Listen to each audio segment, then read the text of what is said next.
साथियों जय भीम, मैं सागर ननीर और आप देख रहे हैं प्रबुद्ध भारत टीवी। इस वक्त मैं अमरावती ज़िले के कस्बे गवान इस गांव में हूं, जहां पर बहुजन समाज पार्टी के अमरावती ज़िला के जो प्रभारी थे अब्दुल कादर भाई, इनका एक अपघात में, इनका एक एक्सीडेंट में उनकी मृत्यु हो गई और आज उनके गांव में उनके पार्थिव पर अंत्य संस्कार होने वाले हैं।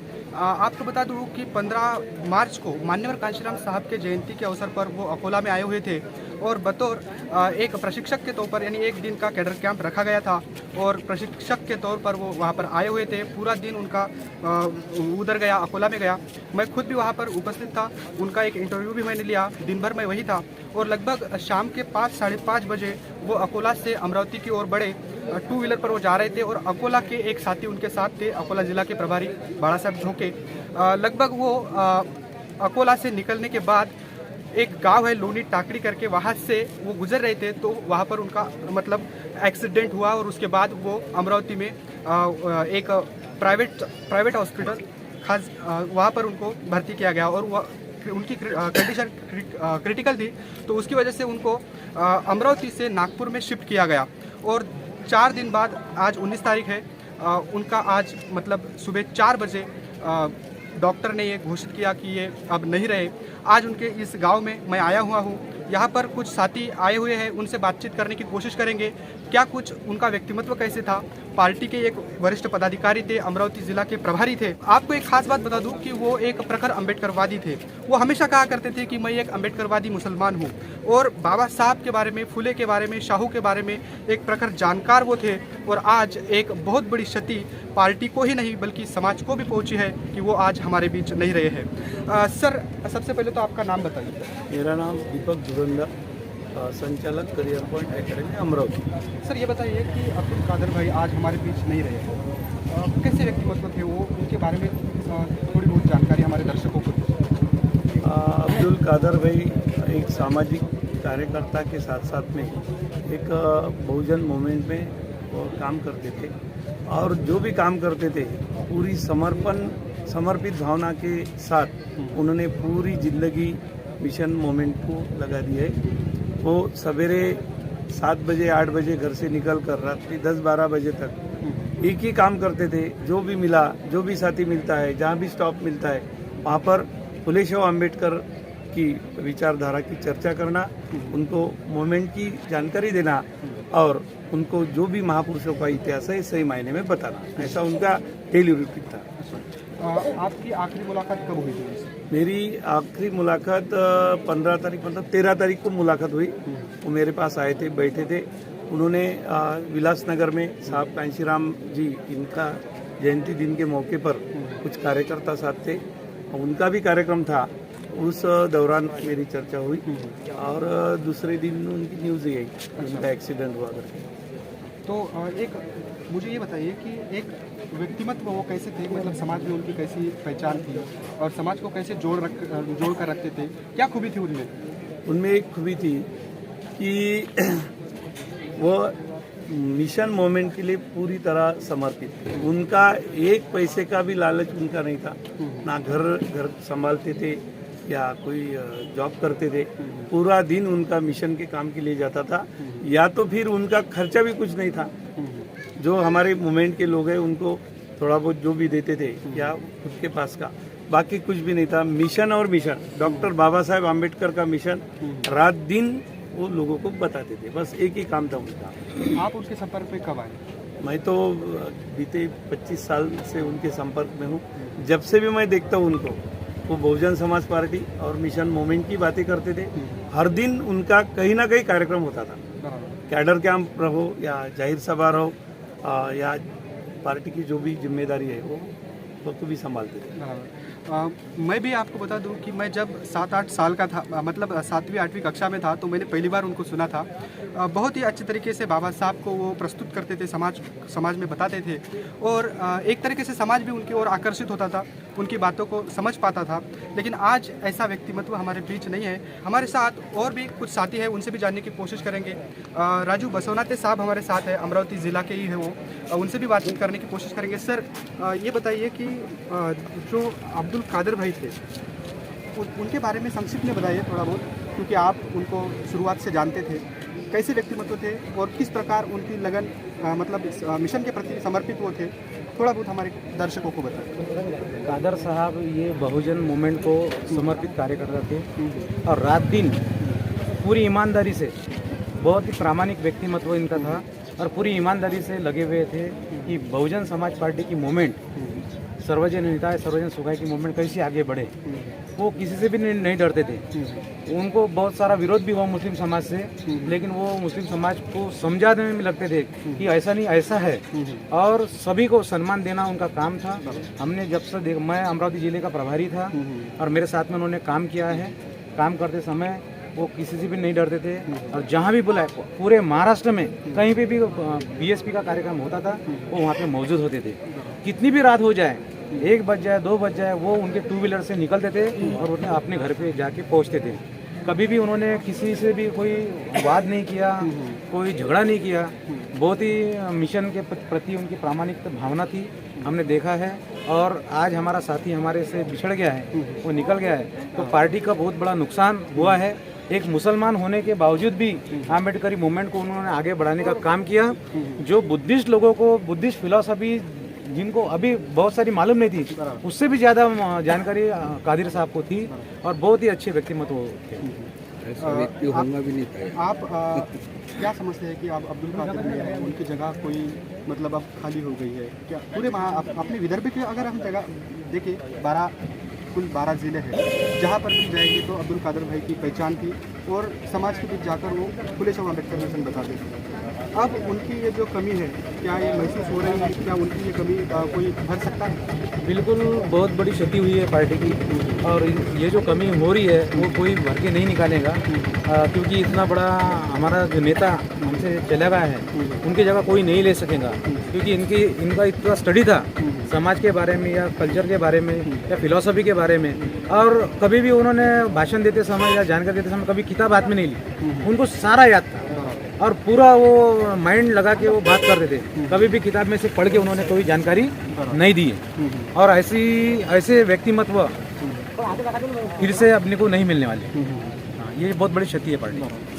तो बहुत बड़ी क्षति है, ये कभी भी भरकर नहीं मतलब निकल सकती। और हमारे साथ और भी कुछ साथी हैं, डॉक्टर तायड़े साहब हैं, उनसे भी जानने की कोशिश करेंगे। सर, क्या कुछ कहेंगे अब्दुल कादिर भाई के बारे में? अब्दुल कादिर साहब जो है, इनका आंदोलन था ये, इन्होंने जो आंदोलन चलाया है, यह ऐसा आंदोलन है ये देश के अंदर में जो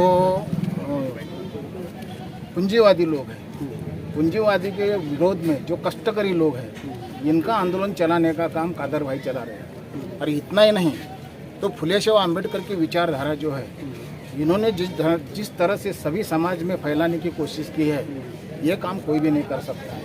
इवन जो लोग फुले शाह अम्बेडकर को मानते हैं वो भी ये काम नहीं कर सकते जो काम कादर भाई ने किया है। कादर भाई के साथ में कम से कम 1986 से मैं जुड़ा था और हम दोनों भी साथ में काम करते थे, कैडर कैंप लेते थे वो, हम भी साथ में एक मंच से ये करते थे। तो ऐसे कादर भाई थे। तो कादर भाई की तो ये जो जगह है ये कोई नहीं ले सकता।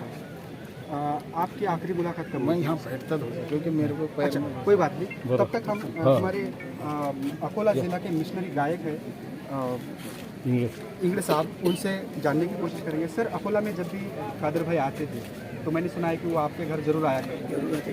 कैसे व्यक्तित्व थे और कैसे वो आपके घर आकर क्या बातचीत होती थी? कादर भाई बोले तो एक सच्चा, ईमानदार, ध्येयनिष्ठ, इतने लफ्ज है मेरे पास कि वो कम गिर जाएंगे। उनका जो काम था, उनका काम उन्होंने जो किया है कोई नहीं कर सकता है मतलब महाराष्ट्र के अंदर। मतलब पार्टी के लिए वो पूरी तरीके से समर्पित थे। पूरी तरीके बोले तो ऑन ड्यूटी उनका एक्सीडेंट हो गया। बराबर, ऑन ड्यूटी कर्तव्य ड्यूटी करके चले जा रहे थे और ड्यूटी पे जा रहे थे। ऐसा काम करने वाला आदमी दुनिया में नहीं पैदा होगा। बराबर, क्योंकि वो अकोला से उनका जो 1 दिवसीय कैडर कैंप था उसको पूरा करके वो अमरावती में उनका और एक कार्यक्रम, वहाँ पर वो जा रहे थे। और वो कभी भी आते अकोला में तो मेरे से मुलाकात करते थे। हमने कम से कम 86 से हम साथ में जुड़े थे।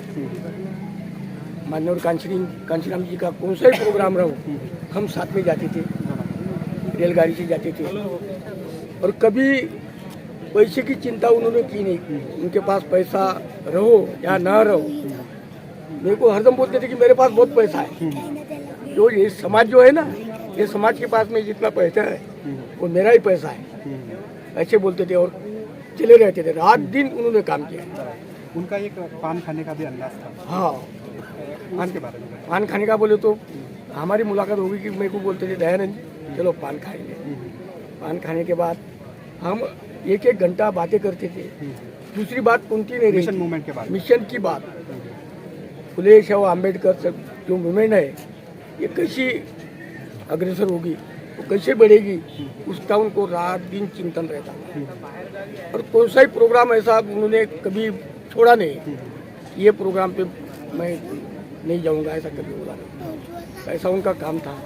ऐसा एक नेक दिल आदमी, सच्चा आदमी छोड़ के गए। बहुत हानि हो गई, समाज की हानि हो गई, मूवमेंट की हानि हो गई। ऐसा आदमी उससे दोबारा नहीं आएगा। पिंगले साहब भावुक हो गए हैं।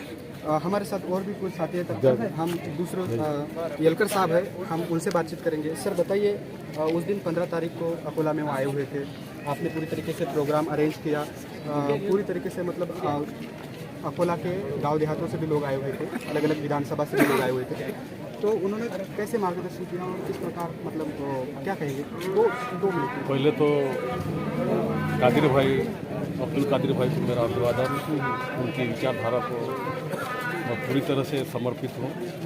और कादिर भाई मजलूमों के रहनुमा थे। और कादिर भाई का एक ही है, जो फुले शाह अम्बेडकर के प्रति उनका ध्येय था। वो कहते थे कि जो बदन में जो जितना भी लहू है वो तेरी देन है। जो बदन में जितना भी लहू है, जो लहू बह रहा है, वो तेरी देन है, जब चाहे कभी भी वसूल कर देना। तो उन्होंने बता दिया कि उनके आखिरी तक उन्होंने अपनी ड्यूटी से पूरी तरह से ईमानदारी से और पूरे डट के उन्होंने आखिरी दम तक अपनी ड्यूटी उन्होंने पूरी की। करके उनको मैं अभिवादन करता हूँ। और हमेशा उनका जो मिशन था वो एक अमरावती, अकोला, ये लोगों के लिए एक एटीएम थे। वो विचारधारा के एटीएम थे। उनको कोई भी प्रश्न पूछो, एटीएम के जैसे पैसे निकलते वैसे उनके मुँह से विचारधारा उनकी जवाब मिली। तो हमारे लिए वो अम्बेडकरी वादों के लिए जितने भी अम्बेडकरवादी हैं उनके लिए वो एटीएम के जैसे थे। तो ऐसे लोग, उनकी पुनर्भ्रम तो नहीं होगा, लेकिन उनके बहुत सारे शिष्य हैं। अकोला में है, अमरावती में बहुत सारे शिष्य हैं। तो शिष्य तो कुछ रंग लाएंगे, ऐसा मेरा अनुमान है, ऐसा मेरी आशा है कि उनके शिष्य भी अब रंग लाएंगे। धन्यवाद। ये बात जरूरी है, जरूर वो हमारे बीच नहीं रहे, लेकिन उनकी जो बातचीत थी, उनका जो विचार था वो आज भी जीवित है। उनके मतलब जितने भी वक्तव्य उन्होंने आज तक दिए वो समाज के हित के लिए आए, मतलब उन्होंने दिए थे। हमारे साथ और भी एक साथी वरिष्ठ मतलब ज्येष्ठ कार्यकर्ता डॉक्टर मानकीकर साहब है, उनसे भी बातचीत करने की कोशिश करेंगे। सर, सबसे पहले तो आपका परिचय हमारे दर्शकों को दीजिए। मैं डॉक्टर C.K. मानकीकर, बस यही मेरा परिचय है। मतलब आप किसी एक पार्टी से या किसी पार्टी बोले तो मैं पहले से, जब से BSP पैदा हुई है या उसके पहले भी DS4 था, तब से मैं इस मिशन में, और मैं अकोला जिले का अध्यक्ष था BSP का, और बाद में इधर भी था, अमरावती में भी अध्यक्ष था जब मैं इधर आया। और बाकी तो अभी जीवन भर उसी पार्टी में, कांसी राम जी के निर्देश में और बहन जी के निर्देश में बहन में हम इधर काम कर रहे हैं। ये बताइए, अब्दुल कादिर भाई आज हमारे बीच में कैसे व्यक्तिमत्व? यह एक बस वो आए कि बोले तो ऐसा समझ लो कि उसमें हमेशा कभी नैराश्य नहीं दिखेगा, और अपने आजू बाजू में भी ऐसा डिसअपॉइंटमेंट, नैराश्य कभी दिखने लगे। तो उससे कार्यकर्ताओं में एक जोश आता था, ऊर्जा आती थी। दूसरी बात यह है कि वो मराठी बहुत अच्छी बोलती थी। हाँ, मराठी बोलने से वो सब घुल मिल गए थे इधर उधर सब तक। तो ये था उनका कि वो आए बोले तो जोश, और उत्साह आशावादी ये था। और ज़्यादातर जब ये हमारी मिशन चली तब से, इसलिए उसके पहले समझो RTI वगैरह थे, तो इसमें ज़्यादा यानी मुस्लिम समाज का ऐसा कोई ये नहीं रहता था।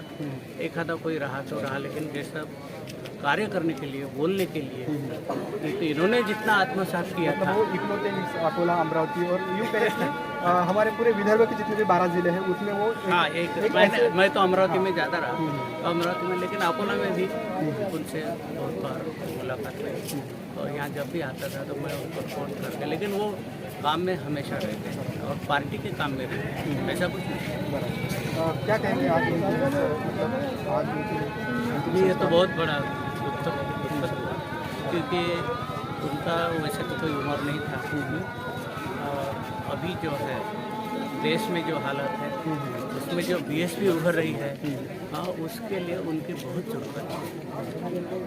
और मैं उस हिसाब से हमेशा उनको देखता भी था, उनको चलाता भी था, उनको यानी उनके साथ अभी 1 महीने में 3-4 बार हम लोग मुझे आए समझो अमरावती में सुंदर कौन सा वो पंचशील चौक में, चौथा भवन में आके चलो भाई इधर मीटिंग करेंगे, इधर कन्विंस करेंगे, और इधर करते हमेशा। तो ये बात फैलना चाहिए, बहुत लोगों को मालूम है, होना चाहिए कुछ यानी जैसा हमारा एक मिशन हमेशा काशिराना रहता था, वही जाति तोड़ो समाज तो इस टाइप से हमेशा इन्वॉल्व है। ऐसी कोई बात है मतलब समाज के बीच से उनको कोई विरोध है आपके नज़र में ऐसा कोई अच्छा नहीं, मुझे तो कभी ऐसा लगा नहीं, क्योंकि वो हमेशा मतलब उनके घर परिवार और उनके सभी दोस्त वगैरह सब उनको सपोर्ट करते थे? हाँ, मैं जैसे 2 बार आया था तो मुझे वो सपोर्ट भी दिखे और अच्छा लगा। और उनके बाजू में अपने कौन पाटिल है, उनके घर के बाजू में नज़दीक, वो भी उनको अरे उनका अच्छा तालमेल था और अच्छा सपोर्ट था। बहुत बहुत धन्यवाद सर। तो आज 19 तारीख है और आज ना भरने वाली छठी बहुजन समाज पार्टी अमरावती ज़िले के जो प्रभारी थे, मिशन मूवमेंट के सच्चे व मतलब ज़बरदस्त कैडर के वो मतलब धनी थे। और उन्होंने अकोला में जिस तरह से आखिरी बार मैंने उनका इंटरव्यू लिया, वो इंटरव्यू भी आप हमारे चैनल पर देख सकते हो। उनको मैंने कुछ अलग सवाल भी किए, लेकिन बेबाकी से उन्होंने उसके भी जवाब दिए। तो एक सच्चा व अच्छा मिशनरी कार्यकर्ता आज हमारे बीच में नहीं रहा है। ऐसे सच्चे व अच्छे मिशनरी कार्यकर्ता को प्रबुद्ध भारत टीवी की ओर से भावपूर्ण श्रद्धांजलि। जय भीम, जय भारत।